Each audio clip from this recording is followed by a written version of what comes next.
Good morning. Welcome to Unity Spiritual Center of Anchorage online. It's so good to see you all this morning and see the beautiful sun shining down. Of course, we keep the sun in our heart, so we always have it, right?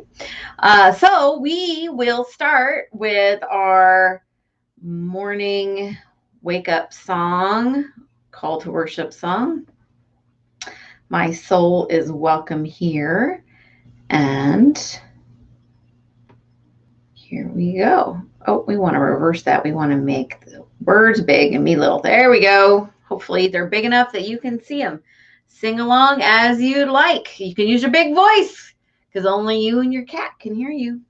Well, who knows?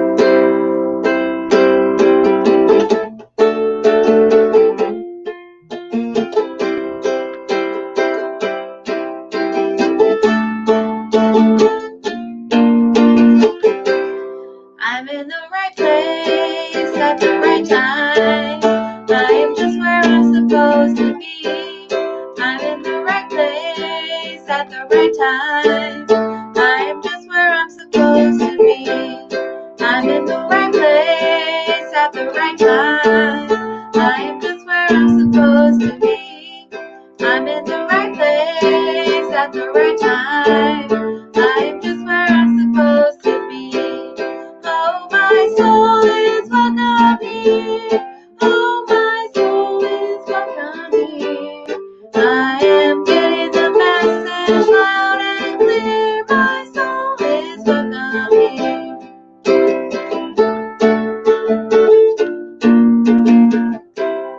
I'm in the right place at the right time. I am just what I'm supposed to be. I'm in the right place at the right time. I am just what I'm supposed to be. Oh, my soul is welcome here. Oh, my soul is welcome here. I am getting the message loud and clear. My soul is welcome here. Oh, my soul is welcome here. Oh, my soul is welcome here. I am getting the message loud and clear. My soul is welcome here. I am getting the message loud and clear. My soul is welcome here. You sounded great. Good job, everybody. Oh, well, at least I'm entertaining myself, right? So, I should keep that. Yes. So, welcome. Good morning. You are welcome here. And the next thing we have on our itinerary this morning is the daily word reading. So, live from her house, here's Nancy. Good morning. Today's daily word is commence. Today is a new day in my story. Life is filled with a myriad of endings and beginnings. Today, I may find myself at the start of a new chapter, or on the last pages of one I have been working to complete for a long time. No matter where I am in the story, I may wonder if the tale is unfolding as it should. I bookmark where I am at this moment. I breathe in unlimited possibilities before me, trusting that divine guidance is as close as my next heartbeat, knowing I can feel within for the answers to life's questions. I exhale, releasing all it took to get me to this time and space, grateful for the journey I have taken.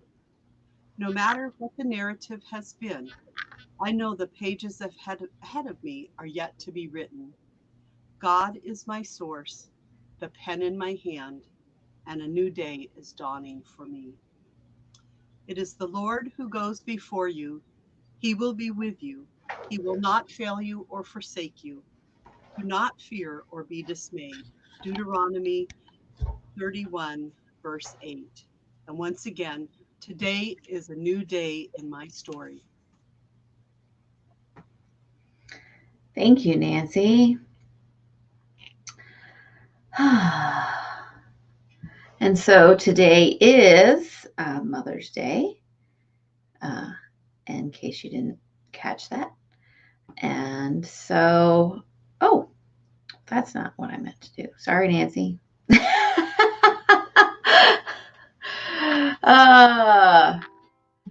So we are going to do our meditation song and moving into our meditation time. And so I know we sang this song last week and we did it on Taizé, but it just seemed like the right song to sing today, as at least some of us are thinking about our moms and thinking about maybe how far away they are, over the mountains, over the sea. And we send our love in the heavens where some of our moms are.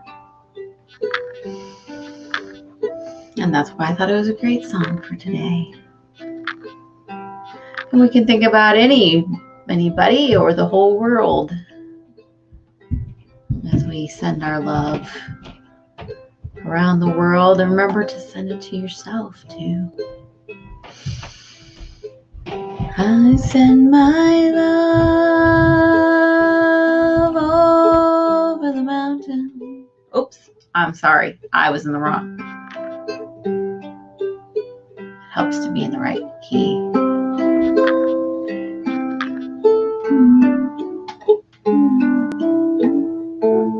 Ah, there we go. A instead of F. Oh, there we go. Whew.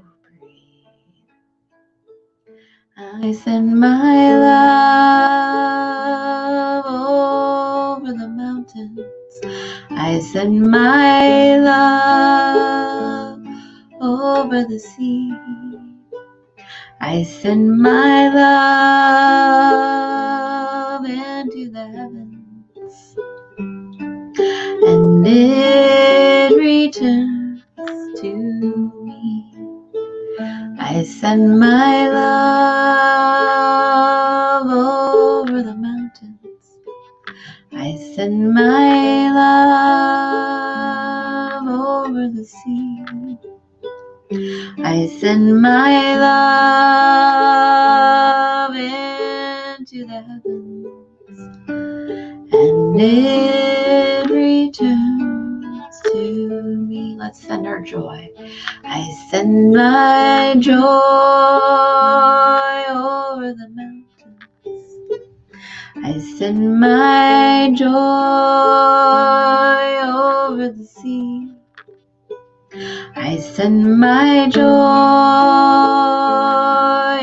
into the heavens, and it returns to me.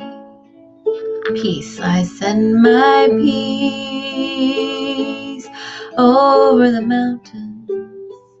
I send my peace over the sea. I send my peace into the heavens, and it returns to me. Love.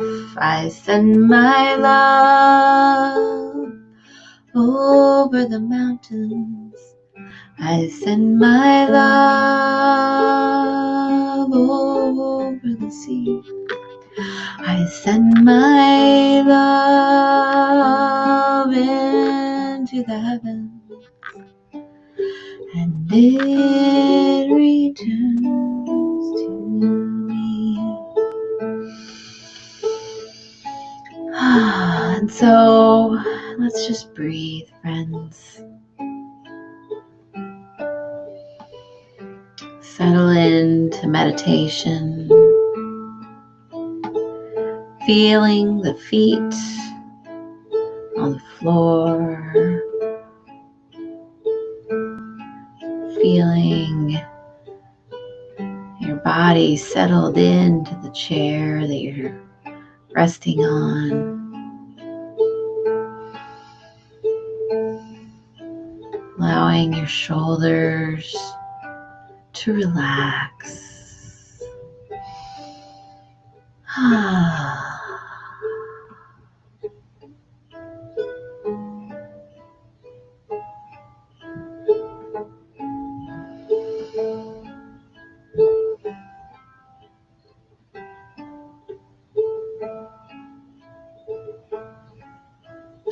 And allowing the breath to move gently, freely, deeply.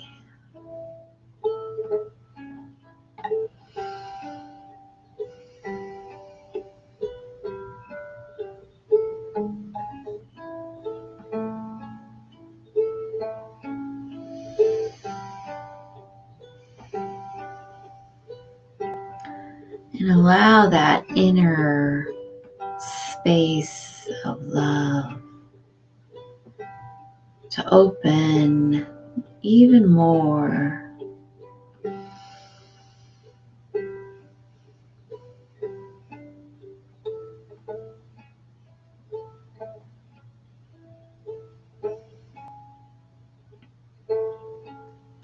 So we rest in the peace and the wisdom, the joy, the love of this moment.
And breathe. Allow the shoulders to relax.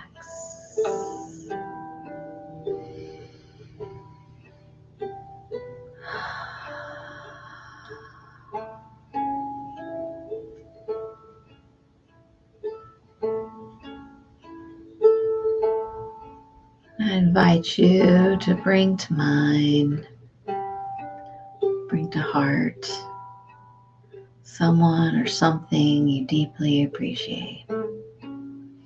Maybe you even put your hand on your heart to ground the experience.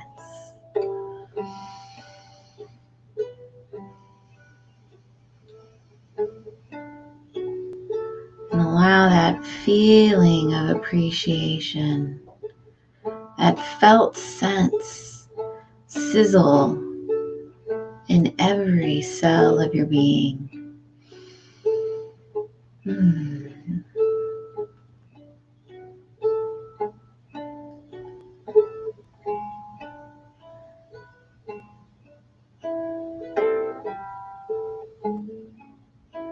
And once you feel that felt sense of appreciation vibrating in and through all of your being, notice how that bubble of appreciation grows beyond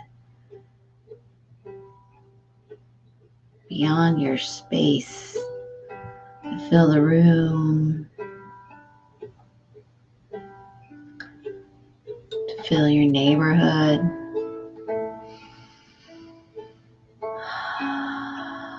Breathe deep and feel that appreciation. Feel the appreciation that you have filled your heart with, and allow it to fill the neighborhood, and notice those we're connecting with on this moment, on this call, and all those who will join with us in their own time, and all the people around the world who are holding a space of prayer and meditation, of well-being for the world. And so that feeling of love and appreciation that we've cultivated in our area, we send out as a giant net, a net of love around the world.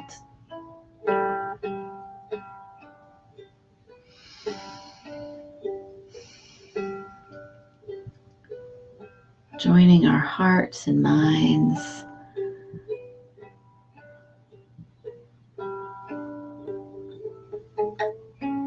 and the universal consciousness of love.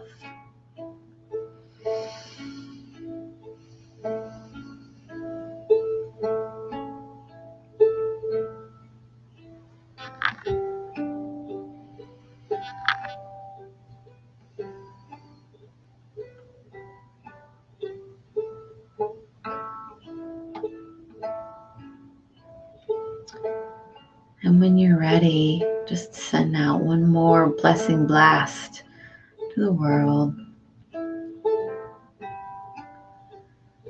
And gently, slowly bring your awareness back to the experience that you are having right now in your body, in your chair.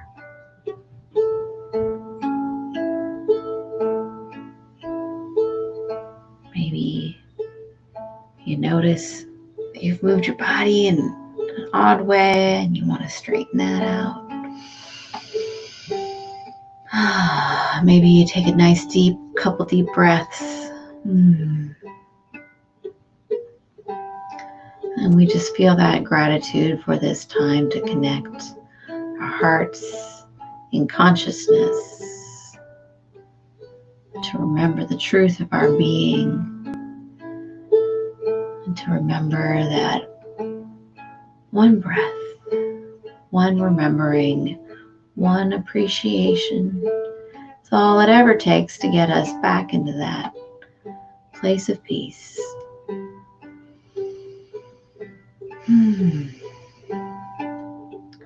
And so, as we bring our time to a close, maybe you wiggle those fingers and toes, roll the neck, stretch. And so it is. I send my love over the mountains. I send my love over the sea. I send my love into the heavens, and it returns to me.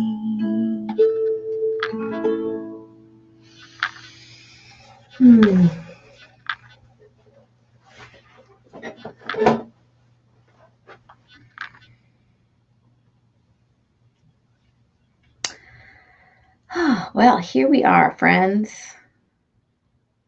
It's good to be here with you. And today is Mother's Day, at least here in the United States. And in the past, I've given nice long overviews of the history of Mother's Day. If you're interested, go look it up. Uh, and it's interesting this year, of course, because Mother's Day is looking and being celebrated a little different than it has been, with people not necessarily traveling or being able to do some of the things that they would have in the past. And so I asked our group for life lessons from their mom. Tell me something about your mom. So I have some of those I'm going to share in a minute. And as I usually do, I just want to start with saying, if the relationship that you had with your mom or your primary caregivers wasn't great, it's okay to not celebrate today. Or if you're feeling sad because you'd like to be a mother and you're not, it's okay. And we're here with you. And whatever other situations, if you're not feeling the joy of honoring your mother or mothers today, it's okay. It's okay. It's a hard day for many people. And so we send that compassion out with our prayers to all those people who might not be feeling that today.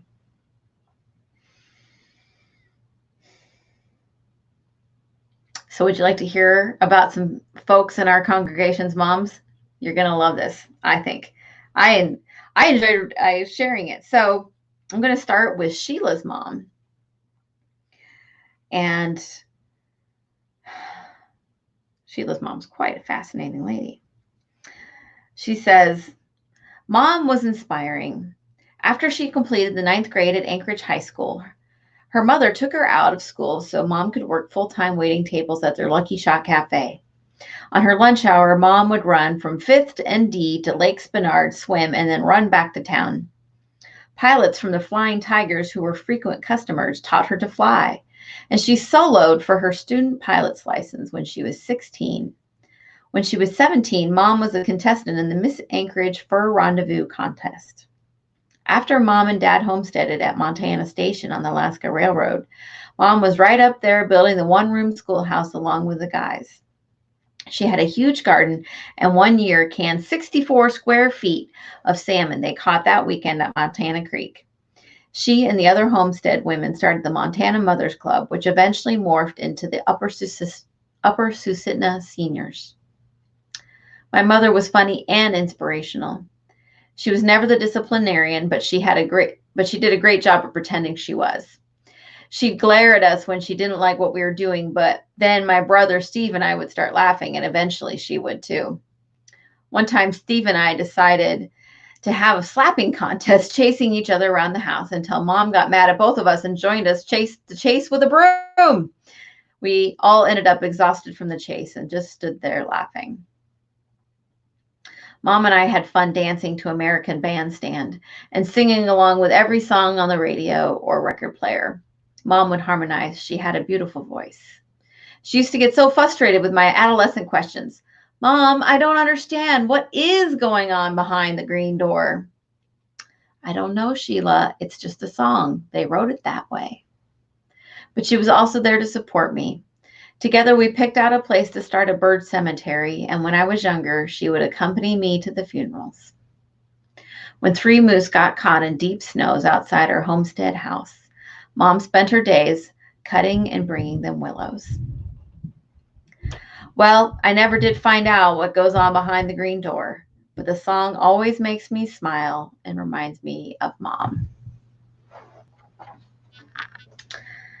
Sounds like Sheila's mom was a very interesting lady. So next, we're going to hear about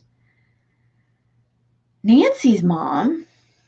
And so here's a little video about Nancy's mom once I tell it to start playing. Come on. Oh. A life lesson I learned from my mom, Ruby, was the importance of family and community, how to love, care for, and be there for each other. She knew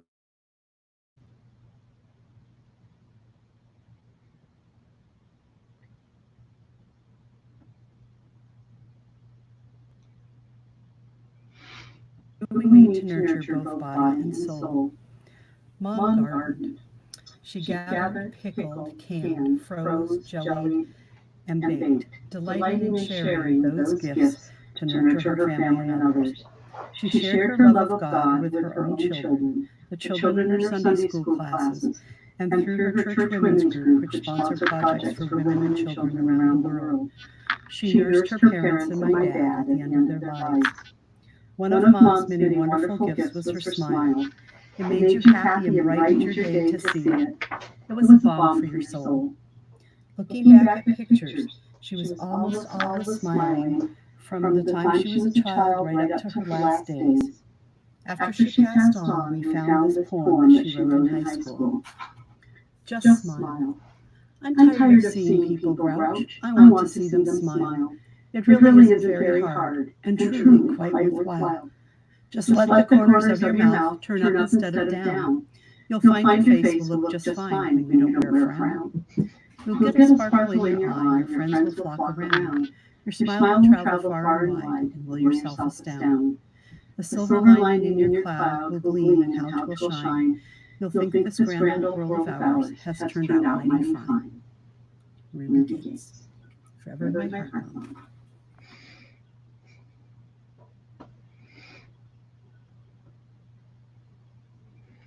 I love that. Just turn it upside down.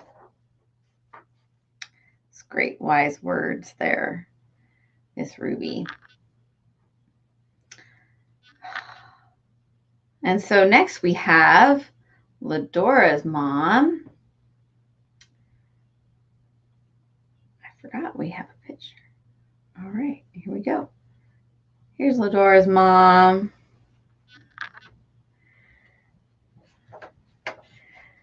Ladora writes, Mom, as you know, was a minister's wife. She let Dad take the spotlight and tended to be quiet, even-tempered, and easygoing. She knew how to bow lower, no matter the circumstance. I was about 13 years old, helping Mom in the kitchen when she opened a fresh pineapple to find it was rotten.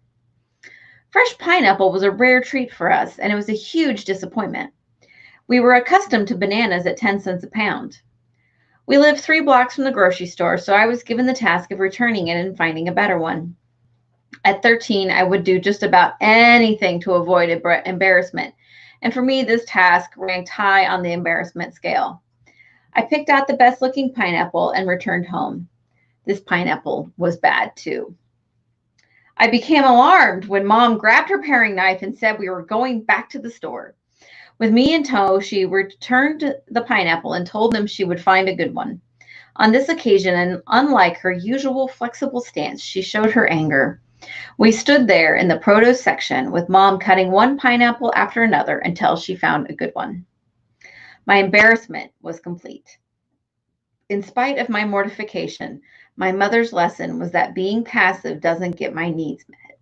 And when dealing with someone who advertises fresh food and gives you rotten food, be sure to have your paring knife sharpened. Which I love that. Love that.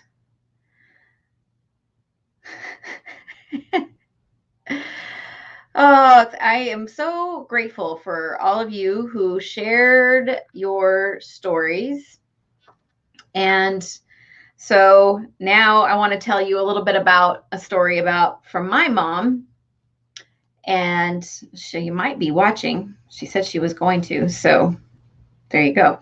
I'm going to show you this picture close up for a minute. So this is a picture of my mom and my sister in front of a weaving loom. And I'm going to tell you the story about that loom. So when I was 6, my mom fell in love, maybe I was 5 or 6, she fell in love with weaving. And so she decided that she was going to build a loom because buying a loom, they're expensive and several $1,000s, and that was not in the family budget. So she decided she'd make one. And so she went to the library and got books and checked them out. Can you believe our library had, in our town wasn't super big, but they had books on how to build a loom. And so she checked it out and checked it out for 2 months. She made plans. She went to the lumber yard, got the lumber, took over the garage, and built a loom. And every now and then I would come and help put the screw eyes in. And the only power tool we had at that time was a drill, and it was plug-in because cordless didn't exist at then. So, oh, look, Mom says she's here. Hi, Mom. And so that was the story from my perspective of what happened. I just thought it was cool. My mom, hey, she wanted a loom. She built one. She could do whatever she wanted to do. And that was what was important to her. And so she did it. Now, recently she wrote, well, a couple years ago, she wrote a blog about that experience. And I learned some things about that experience from her perspective. Things like that it was scary for her to go to the lumber yard to get this huge purchase. This is what she said.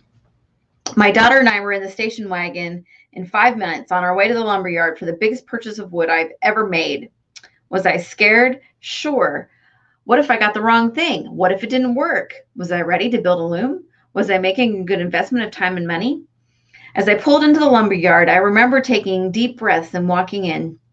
Now we are talking in the mid-'80s here. Women did not walk into the lumber yard to get lumber on a regular basis, so they were a bit taken aback by this 5'4" woman with a child by her side, wanting 2x4s and 2x2s and 1x-somethings.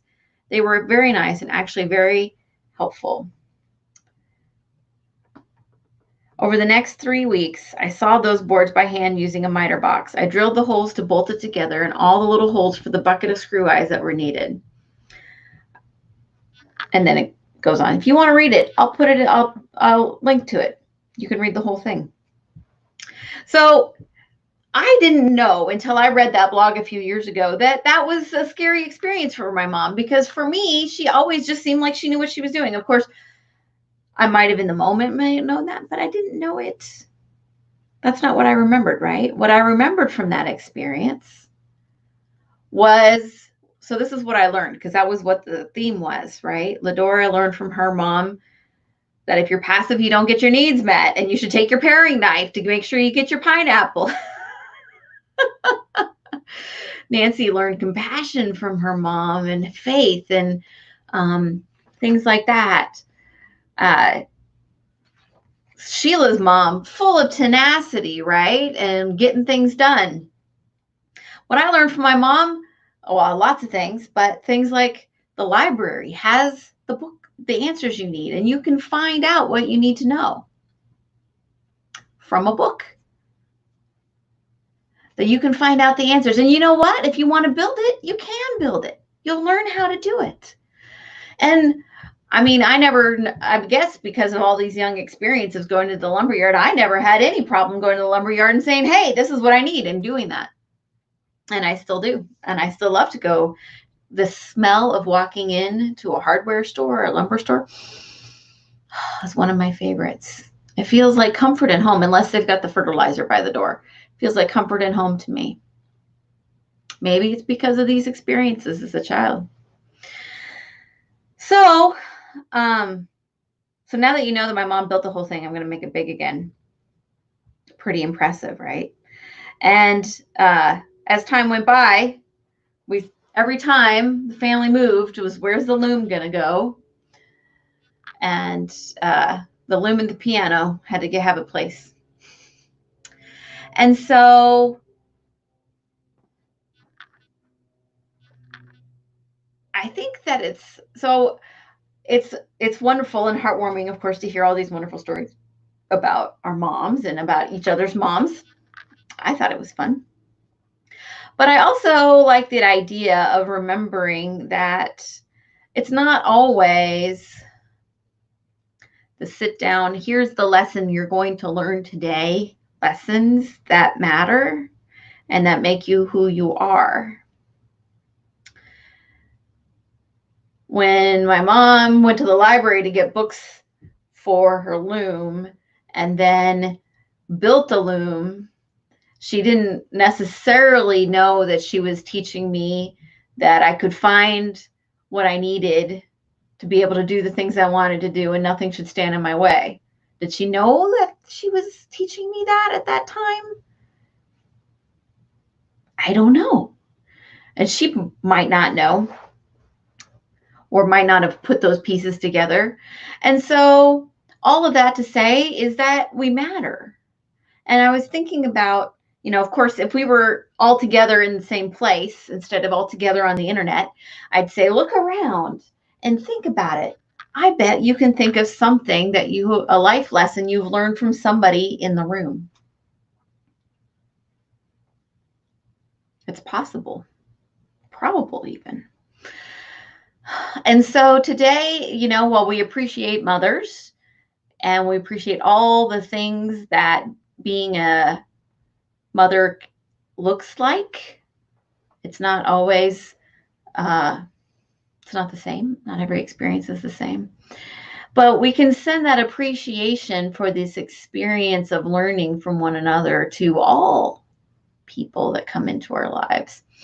And take a moment to appreciate the idea that we could learn from one another, yes. And also appreciate the idea that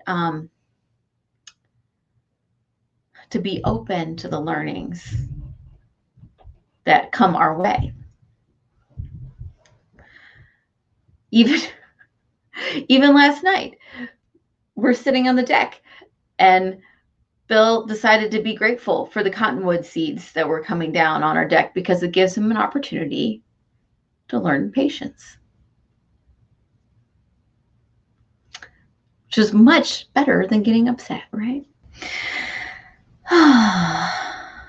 And so today we connect our hearts with the lessons we've learned from our mothers, from our caregivers, grandmothers, fathers, everyone who's been a part of our learning experience of life lessons with gratitude. And so I can invite you later today or later this week or whenever to maybe sit down and take a moment to think about, like our people who shared today, what they have learned from the people in their lives, not just their mothers, but other people in their lives. It's could be a really meaningful, reflective experience and an opportunity to bring those things that maybe we haven't thought about up to the top, up to the front. So happy Mother's Day, Mom, since you're out there watching. And that's all I have. There's so much more we could go into. So before we could do our prayer of protection, I wanted to let you know that there are a number of New Thought artists that are doing concerts and things online, and I couldn't possibly keep up with all of them, but I keep trying to post them on our Facebook page so you can go back later or live and see what's going on. I know tonight there's Daniel Nahmon and Karen Drucker both doing concerts tonight. And so that's exciting. And if you like to listen to some of that music, I hear the Karen Drucker one, I think she said would be a lot of chants. So yeah. And I think that's all I had to share announcement wise. If you missed Taizé, go back over to the video section and watch it. It was really nice, if I do say so myself.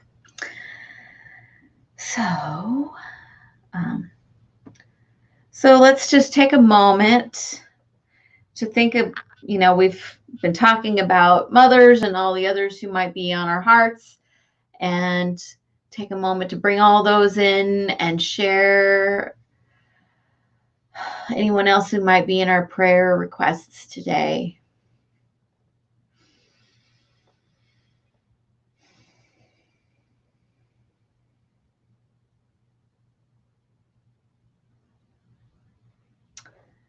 The light of God surrounds us.